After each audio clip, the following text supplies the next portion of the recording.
Bienvenidos de nuevo a nuestro programa A la Pizarra, donde hoy vamos a tener el gusto de entrevistar, en fin, de charlar con un amigo, con un representante de las instituciones de Guadalajara, José Ignacio Echaniz Salgado, buen amigo, excelente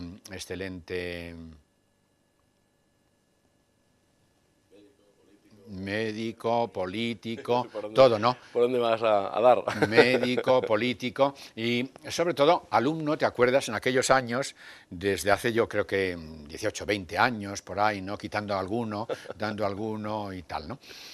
Bien, el programa intenta de alguna manera exhumar, dar sentido a lo que llamamos hoy potencial cívico. Bueno, pues el potencial cívico en este momento también se reviste de potencial político, de potencial social, etcétera, ¿no? ¿Eres más luz o tenacidad? Soy más tenacidad. Sin embargo, eres brillante, ¿eh? Si entendemos por la luz la brillantez intelectual o la capacidad mental para hacer las cosas de una forma rápida, ágil y sin errores, creo que me asemejo más a alguien muy constante y muy riguroso a la hora de intentar hacer su trabajo, con mucho pundonor, con mucho esfuerzo, porque me gusta mucho hacer las cosas que hago. O sea que de improvisación nada, disciplina. Disciplina, esencialmente. Disciplina. Luego hay un barniz de cosas que vas aprendiendo a lo largo de tu vida. A lo largo del rodaje, de política, todo esto, ¿no? Que ya te cuestan menos, pero fundamentalmente, es decir, las cosas que he hecho en mi vida ha sido a través de un enorme esfuerzo personal y de constancia, disciplina, trabajo, dedicación. ¿Te acuerdas la primera vez que te saqué a la pizarra? Claro que me acuerdo. ¿Te acuerdas la primera vez? Claro que me acuerdo. ¿Y cómo fue aquello, no? Era en tercero de bachillerato, ¿no? Efectivamente. Y supuso un microtrauma en la medida que suponía enfrentarse a un profesor que no solo llegaba a nuestras vidas con una metodología de trabajo bien distinta a lo que habíamos conocido hasta entonces, mucho más fresca, mucho más directa, mucho más amena, sino que se hacía con una enorme exigencia, ¿no? Y el hecho de salir a la pizarra a poner de manifiesto los conocimientos previamente aprendidos con su docta capacidad de transmitir todas esas cosas que tan interesantes, tan importantes han sido a lo largo de nuestra vida, porque nos dio los cimientos y la estructura metálica sobre la que luego hemos ido construyendo el resto de nuestras capacidades o de nuestros saberes o de nuestra vida, pues fue muy importante y por tanto yo lo recuerdo aquellos, no solo aquel día, sino recuerdo todos aquellos días, todo aquel año, toda aquella etapa, toda aquella época y la posterior, sellando libros y poniéndoles la numeración. Eso es, que usted y otros me ayudaron a hacer la tesis doctoral, a graparla, a ponerla y todo eso. Estaban ustedes en tercero de bachillerato, pero vamos, ya yo había terminado mi tesis doctoral, 6 volúmenes que eran todos relacionados con el País Vasco, relaciones, iglesia, Estado, estas cosas, ¿no? Y aquella relación que surgió no solo con el maestro, sino de entre todos los alumnos que formamos parte de aquella generación, fue extraordinariamente importante. Y de hecho, pues hoy seguimos siendo amigos veintitantos años después. Hemos tomado alubias de Tolosa, claro sí. No hace poco, ¿no? Claro que sí. Además de Tolosa, que son tan ricas. Usted tiene antecedentes, ¿tiene usted antecedentes euskaldunes? Sí, mi apellido Echaniz procede de la zona guipuzcoana de Loyola, y mi familia, mi abuela y mi abuelo eran de allí, aunque luego mis padres pues ya salieron hace ya muchos años de aquella zona. La anécdota que le quiero contar, la anécdota que le quiero contar y no quiero que se me escape es que la primera vez que le saqué a la pizarra, le saqué juntamente con otros 2 o 3 compañeros que pertenecían a un grupo de fútbol y por eso no se me ha olvidado. Rafa Zurro Crespo, Carlos Cuenca Alcañiz y usted. Ustedes eran los delanteros, el otro era el portero y tal. Y vamos a ver cómo se desarrollan en clase, ¿no? Y antes, la noche antes, un amigo de usted, que se llama Nacho, pues me dijo, oye, échale una manita a mi amigo y tal. ¿Es amigo tuyo y tal? Pues sí, échale una manita. Y bueno, vamos a ver aquí esto de las manitas, ¿esto qué es? ¿No? Entonces, por la noche, el día siguiente o esa misma noche, le digo, oye, Nacho, ¿no? que José Ignacio Echani Salgado no necesita a nadie que le eche una manita, ¿eh? Seguramente con el tiempo nos la va a echar él, ¿eh? No sé, esta es un poco la idea fundamental. Bien, usted está harto de algo. Usted está harto. Últimamente sí, últimamente estoy bastante harto de la ineficacia en la forma de abordar los problemas que tiene nuestro país. Creo que nuestro país, independientemente de que hay rasgos y elementos para la esperanza, está viviendo una etapa muy difícil de su reciente historia. Hemos vivido 30 años magníficos de desarrollo constitucional, de desarrollo del bienestar, de homologación con Europa, de nuevas libertades y de nuevos derechos, pero en los últimos 6 años yo creo que hemos recorrido un camino inverso, que ha habido un gobierno más preocupado de mirar hacia atrás, de reabrir heridas y de recorrer un camino inverso al que habíamos decidido todos los españoles desde el 75 recorrer, que desgraciadamente está produciendo hartazgo en la sociedad española. Y yo soy un producto típico de esta sociedad nuestra, que está harto de que haya tanto paro, que está harto de que no se tomen medidas, que está harto de que haya tanto déficit, que está harto de que se sea tan ineficaz a la hora de abordar todos esos problemas y de que haya tanta gente sufriendo en este momento en nuestra sociedad. Más de 4.600.000 parados, tanta gente en este momento que a través de Cáritas y de otras organizaciones tiene que buscarse la vida, tantos elementos que configuran una realidad que nunca debió haber pasado, porque crisis hay en todos los países. Alemania ha creado en los últimos 3 meses 300.000 empleos, ha disminuido su tasa de paro y está aprovechando la crisis como una oportunidad para hacer las cosas mejor. España, desgraciadamente, no ha sabido abordar de una forma inteligente esa crisis y, desgraciadamente, estamos sufriendo como ningún otro país en el mundo. Bien, esto no es la primera ni la última vez que nuestro país pasa por dificultades. Todos los países pasan por dificultades económicas, sociales, políticas. Hemos madurado mucho, don José Ignacio. No arreglamos las cosas a batacazo. No, ¿Recuerda usted aquella crítica social que hacía Goya, en donde dice 2 españoles arreglando, y están los dos con un mazo, y se ha fijado usted, uno de los dos tiene que morir, porque están enterrados hasta las piernas, ¿no? Es decir, que uno de los dos tiene que morir. La crítica social e histórica que hace un pintor es mucho más llamativa y mucho más incisiva que la que podría hacer un historiador escribiendo, ¿no? Entonces, no es nuevo el tener problemas, no es nuevo el tener dificultades. Las constituciones, que nos las damos todos, intentan de alguna manera ordenar, por eso se llaman ordenamientos jurídicos, etc. El vaciamiento que tuvimos en el año 1978, con la creación de una constitución, oye, que ha dado 32, 33 años estabilidad al país. Como usted ha dicho, tantas cosas hemos logrado a través de ese cauce. Bueno, yo establezco un paralelo, me gusta la historia y tal, y entonces un cierto paralelo con la Constitución también democrática, monarquía parlamentaria, etcétera, turnismo de 2 partidos, la Constitución de Cánovas del Castillo. Cánovas del Castillo era un egregio historiador y un excelente pensador. Pensaba a España. La estuvo pensando durante el sexenio democrático, que fue un constante alarde de ensayos políticos. La Constitución del 73, que no dura más que 11 meses, 4 presidentes republicanos, es decir, un movimiento de convulsión constante hasta que acierta el país, restaura. No quiere decir que yo sea amigo de las restauraciones, pero mientras tanto restaura y nos da al país una Constitución que dura hasta el año 1931, 50 años. Cuando se pensó la Constitución del 78 por aquellos padres de la patria, se pensó en un largo recorrido que diera estabilidad. Es el momento de hacer glosas, es el momento de especificar, añadir estatutos, especificaciones, abrir el melón, es el momento. Son 32 años, hay deficiencias, hay dificultades. Sin duda. Yo creo que las sociedades, no puede ser de otra manera, son dinámicas y las leyes tienen que adecuarse a la dinamicidad y a la plasticidad de esas sociedades.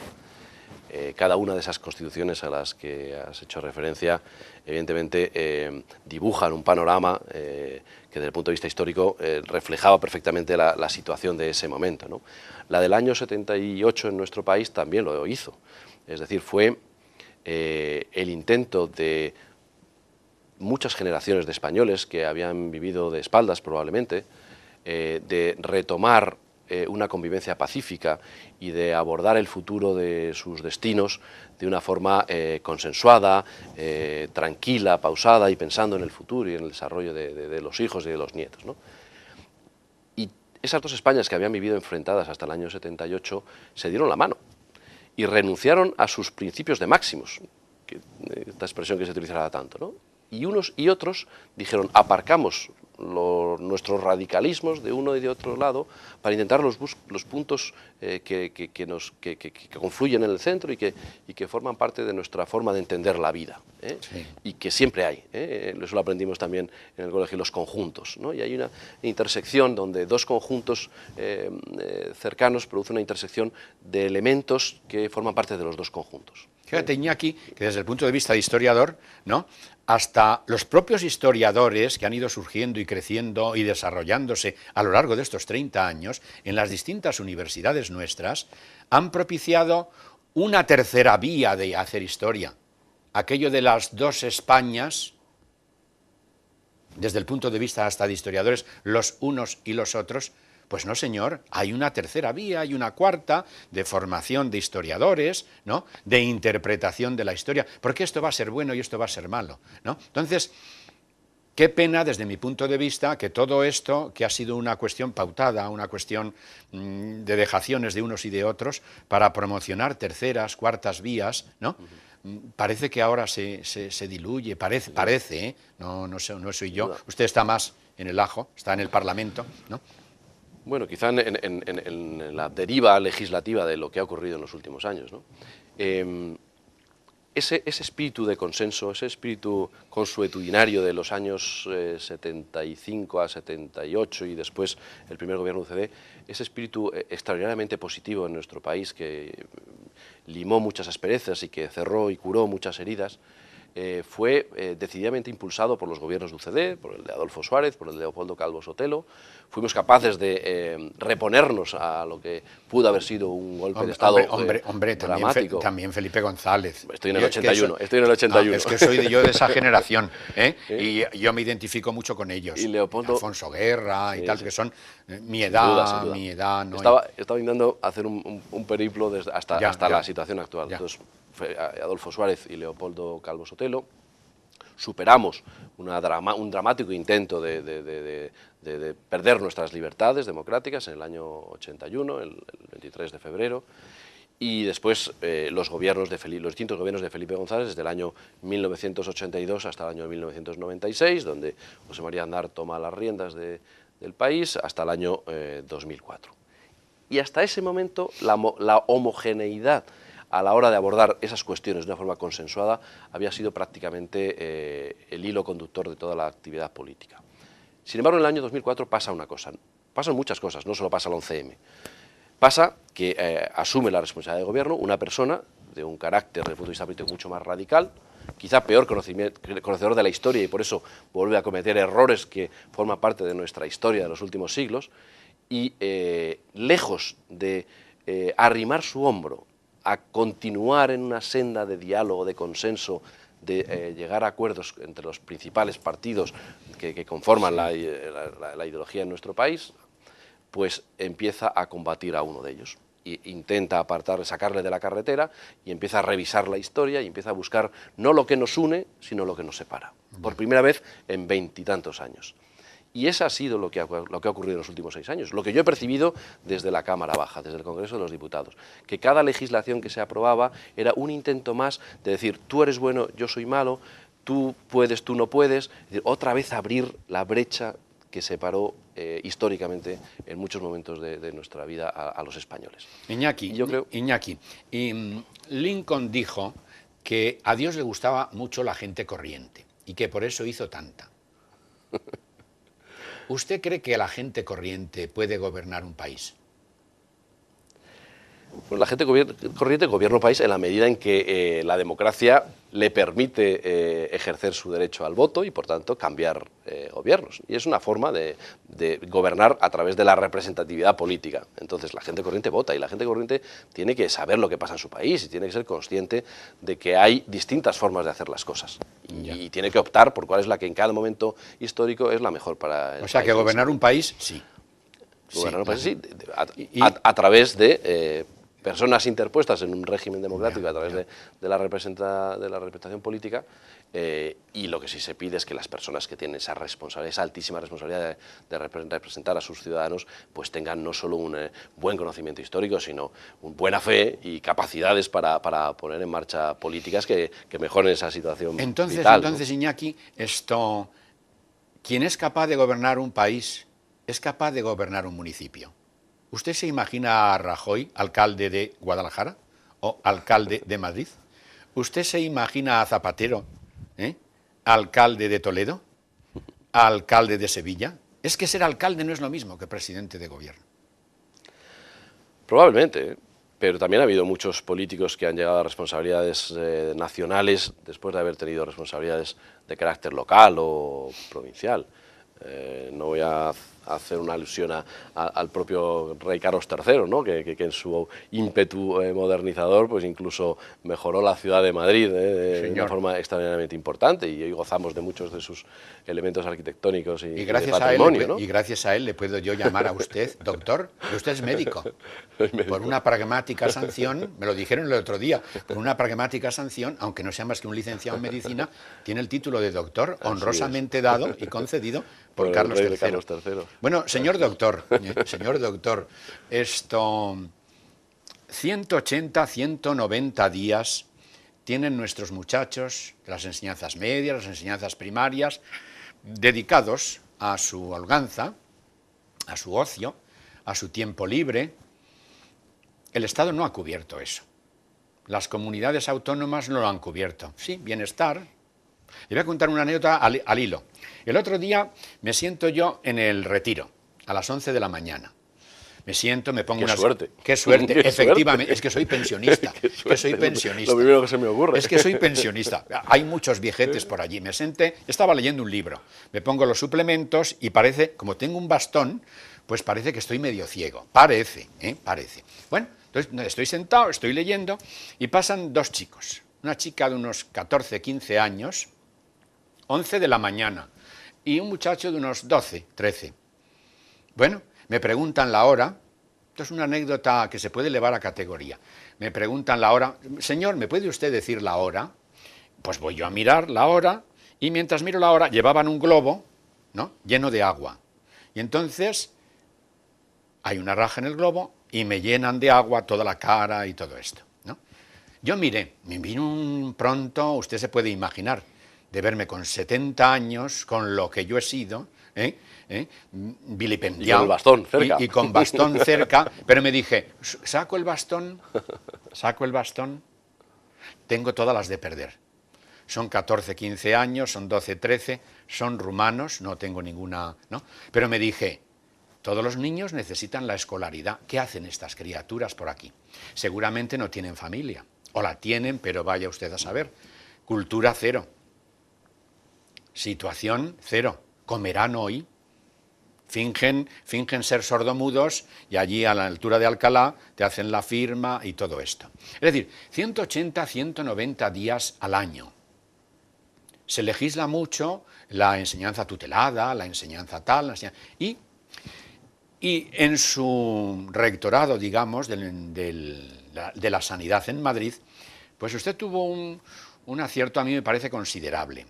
Yo de alguna manera fui un poco protagonista, pero vamos. Entonces, pensó usted un lugar idóneo donde salir al paso de esta situación. No solamente un museo estático donde recoger todo el patrimonio que tiene Madrid, el patrimonio cultural, desde el punto de vista de todo lo que es la comunidad autónoma y tal, y ofrecerlo a los madrileños, cuanto de un lugar vivo donde recuperar esos 180 o 190 días, dar una salida digna de ocio, de juego, de entretenimiento, de instrucción, de investigación para los muchachos, de promoción de la familia, de prevenir enfermedades nuevas o hábitos nuevos menos dignos, ¿no? A mí me parece que era muy importante esto. Controlé que en las comunidades autónomas, controlé algunas, Andalucía, Cataluña, País Vasco y tal, y siguen con el concepto de museo. El concepto de museo estereotipado, conservar probetas, conservar tal, pero nada más. La idea era buena. La idea usted la tomará cuando sea ministro de Sanidad o consejero de lo que sea de Cultura o consejero de tal, porque se puede situar en cualquier ámbito, ¿no? Es decir, estar ahí a esos 180 o 190 días en los que no hay nada legislado. Sí, aquello fue una iniciativa extraordinariamente interesante, ¿no? para la sanidad madrileña. Fueron años de una enorme creatividad. Yo, cuando echo la vista atrás y pienso que creamos el 112, que luego el 11M funcionó también en las estaciones de tren después de los atentados, que pusimos en marcha la agencia antidroga, la agencia de investigación ahí en Entralgo, o este proyecto, me siento muy reconfortado respecto a los equipos que pude conformar y a la enorme capacidad de aquella gente para poner en marcha todas aquellas cuestiones, ¿no? Se daban tres circunstancias importantísimas en ese ámbito. Había un proyecto, había dinero, acabamos de recibir las transferencias sanitarias y la sanidad madrileña, digamos, que gozaba de una situación presupuestaria saneada, y había la persona que, yo tuve claro desde el primer momento quién podía ser la persona que por sus conocimientos, su capacidad, su visión holística del mundo cultural, porque había tocado muchos temas desde el punto de vista histórico, desde el punto de vista de los medios de comunicación, desde el punto de vista de la docencia, desde el punto de vista de la investigación, reunía una estructura mental que iba a entender muy bien lo que aquel proyecto educativo podía significar. Y luego teníamos el qué, y el qué era un riquísimo patrimonio sanitario en Madrid de dispositivos técnicos, diagnósticos, terapéuticos, probetas, albarelos, libros, láminas, etcétera, sí, etcétera, que conformaban la posibilidad de hacer una cosa realmente rica y realmente interesante, y que yo había visto a lo largo de recorrer todos esos hospitales y centros de salud arrumbados en pequeños lugares, en pequeñas alacenas, armarios, trasteros, de una forma penosa y que desgraciadamente, y a veces muy particularista, porque sí que había algunos catedráticos en la Complutense o en la Autónoma, sí, que tenían pequeños museitos en su departamento, en su cátedra, sí, donde mostraron algunas de esas cosas, pero que realmente quedaban ocultos para la mayor parte de la gente y desde luego los alumnos, ¿no? Y yo pensé... conviene decir, perdone que le corte, conviene decir que hubo un médico, yo creo que fue antes de la Segunda República, que en su afán didáctico, esto hay prensa recogida, la tenía yo ya, la prensa recogida, bueno, pues para hacer ver, era una metodología pues completamente distinta, hacer ver a los soldados que venían a Madrid a hacer la mili y tal, el efecto de las enfermedades venéreas, bueno, pues en determinados maniquíes que él organizó, verdaderas joyas, ¿no? Hasta 600, ¿no? Pues 600 decían los periódicos de la época. Yo los vi arrumbados efectivamente en lo que queda del hospicio, allá por O'Donnell, ¿no? En esa zona y tal, ¿no? Y lo vi y digo, Dios mío, pero esto que se pierda... Joyas... Una joya tremenda. Naturalmente, fíjese usted que hasta el franquismo, cuando termina la guerra, lo situó en un museo para que sirviera de escarmiento al recluta que venía de León o venía de tal, para que veas lo que te va, es decir, con ese fin, ¿no? Luego hubo, por pudor, el pudor de la época, el pudor de la Iglesia, el pudor de determinados grupos sociales que presionaron al gobierno y lo arrumbaron en el hospicio. Pero era el momento de recuperar aquello. Una auténtica preciosidad, ¿no? Una auténtica, fíjese usted, con eso solo se podía configurar un museo. Un museo, ¿no? Pues fíjese, microscopios, probetas, frascos, sí, todo lo que ha formado parte de la vida farmacéutica y clínica en 36 hospitales de Madrid y tantos centros de salud. Sí, podría hacerse una cosa realmente digna, ¿no? Y realmente bonita. Y desde luego es un proyecto que está ahí. Yo espero que, no yo, porque no sé qué será de mi vida, pero sí que alguien que tenga un perfil digamos, sanitario o que entienda este proyecto, lo retome sin tardar para que pueda ser puesto en marcha, ¿no? Yo en su día le puse a usted un sobrenombre, que no mote, que se llamaba Senador Yordas, porque estábamos viendo en aquellos momentos hombre rico, hombre pobre, ¿se acuerda usted de eso? Sí. ¿Me equivoqué? Bueno, no, sí de cámara, pero no de actividad, ¿no? Porque yo desde el año 96 he tenido la suerte de formar parte del Congreso de los Diputados, ya hace 14 años, y por tanto de las Cortes Generales, de la que la otra Cámara es el Senado, ¿no? Así que no senador, pero sí diputado. Esas son las casualidades de la vida que hacen reírse años después, ¿no? A los amigos. O sea que acerté, De pleno. acerté. Mire, hay quien hace un máster o 2 o 3, no sabría cómo explicar el tema este de los máster, y no significa nada, no sirve para nada. Y hay quien no hace másters, luego se trata de tener cosas, de tener albardas sobre albardas o de ser. Y hay mucha gente, este programa intenta descubrir, sacar, que aflore esa situación cívica, ese talento cívico del que se está hablando tanto hoy. En la sociedad la tienen que hacer los ciudadanos. Nuestros ciudadanos, ¿son ciudadanos o son consumistas? Son ciudadanos en la medida en que forman parte de las civitas, de las ciudades, y con todas sus consecuencias, ¿no? Pero desgraciadamente la sociedad moderna en los últimos años ha generado un nivel de despreocupación de lo social, de lo que afecta a todos, para que el individuo se haya centrado más en lo micro, en lo personal, en lo familiar, en lo que te afecta a ti, aquello que sí puedes controlar y que de alguna manera te genera el 70 o el 80% de tu felicidad. Y se ha despreocupado un poco de la parte social, de la parte cívica, que tan importante ha sido en otras épocas. Quizá eso sea por un origen positivo, es decir, porque como las cosas han ido razonablemente bien y el país crecía y había empleo y las cosas avanzaban de una forma formal y no había grandes conflictos, pues la gente, cuando las cosas van bien, pues se dedica probablemente a otras cosas. ¿Cuándo ha habido compromisos reales ciudadanos o sociales a lo largo de nuestra historia? Cuando ha habido revoluciones, cuando ha habido grandes conflictos, grandes problemas, grandes crisis, ¿no? Yo creo que vivimos en un momento muy delicado de nuestra historia moderna, muy delicado, donde es un magnífico momento para pararnos y reflexionar, y sobre todo es un magnífico momento para sacar eso que decías tú antes, lo mejor de nosotros mismos y ponerlo al servicio de la sociedad, porque de lo que hagamos hoy, de lo que construyamos hoy, va a ser la realidad de dentro de muy pocos años, del futuro de nuestros hijos, de nuestros nietos, y la España que configuremos hoy, sin duda trascenderá no solo nuestras vidas, sino muchas más cosas, ¿no? Por lo tanto, es un magnífico momento aprovechar esta crisis para, repito, sacar lo mejor de nosotros mismos y construir un esquema de sociedad, de país, de ciudad que merezca la pena. Bueno, el programa es a la pizarra, ¿eh? No desdice usted entonces, ¿eh? No desdice usted entonces, o sea que... Digo, usted tampoco. No desdice usted del tema de a la pizarra con nota, ¿eh? Con nota.